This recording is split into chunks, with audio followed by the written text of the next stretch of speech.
Ipinahiwatig po ng Senador Pampilo Lacson na talagang may nadiscover siya. Naku po! May nadiscover siyang mapanirang ebidensya.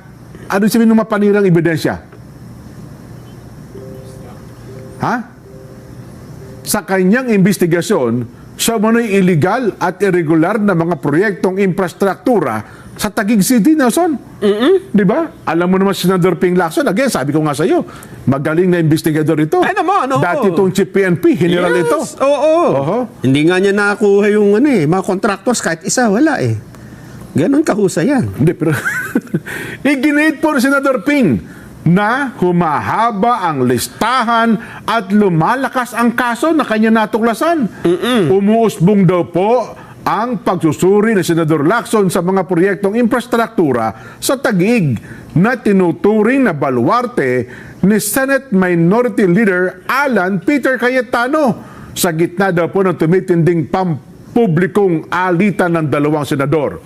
Nako, itinanggi po naman ni Cayetano ang pagkakaroon ng ghost project sa lungsod at hinamon niya si Lacson na maglabas ng ebidensya para patunayan ang mga paratang at imbestigahan din ang ibang lugar imbis na ituon lang ang atensyon sa Taguig. Hoy, sa isang post sa X, mistulang nagpahiwatig po si Senador Lacson ng mga bago natuklasan pero hindi siya nagbigay ng mga detalye. Inilabas po ng Senador Lacson ang kanyang hirit sa gitna ng muling pag-usuri sa kontrobersyal na kaldero. Kaldero, yun ang cauldron na itinayo para sa pag-host daw po ng Pilipinas sa 2019 Southeast Asia o SEA Games matapos sabihin ng National Bureau of Investigation o NBI na muli pong susuriin. Iimbestigahan nila ang naturang issue na bumabalot daw po sa SEA Games organizing body na noon ay pinamumunuan po ni Senador Cayetano. Sinabi ho ni Direktor Melvin Batibag ng NBI na nakipagpalitan na po ng mainit na pahayag, etc. Mga background na lang yan. Ano, ha?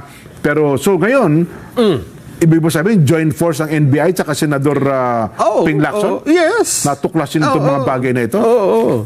Kaya lang, sa kaso na yan, pwede pa nating sabihin na politically motivated, di ba? Kasi bago yan, nagkaroon sila ng sagutan eh. Totoo. Di ba? Kasi tingnan mo, kung hindi yan politically motivated, bakit hindi niya yan isinampa nung hindi pa sila nag-aaway? Hindi. Di ba? Hindi, ngayon lang daw nag-trigger. Di ba red ribbon? Blue ribbon din sa dati. Oo.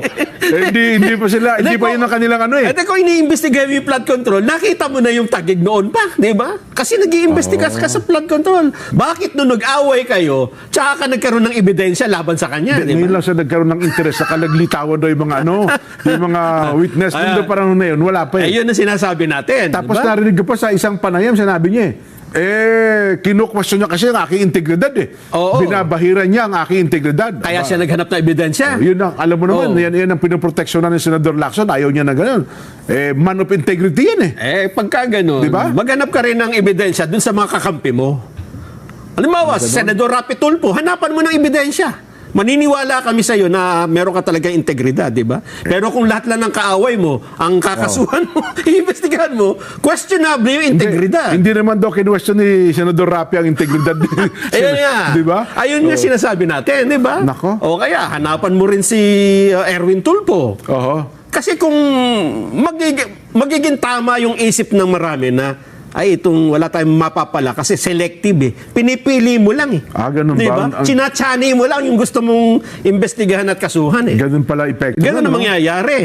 Pero dito sa ombudsman, Tukoy. Walang pinipili dito. Yan ang sinasabi ko. Wala po. Sabi ko nga sa iyo, Nelson, parang tao yung may hawak ng tabak na nanghahalihaw.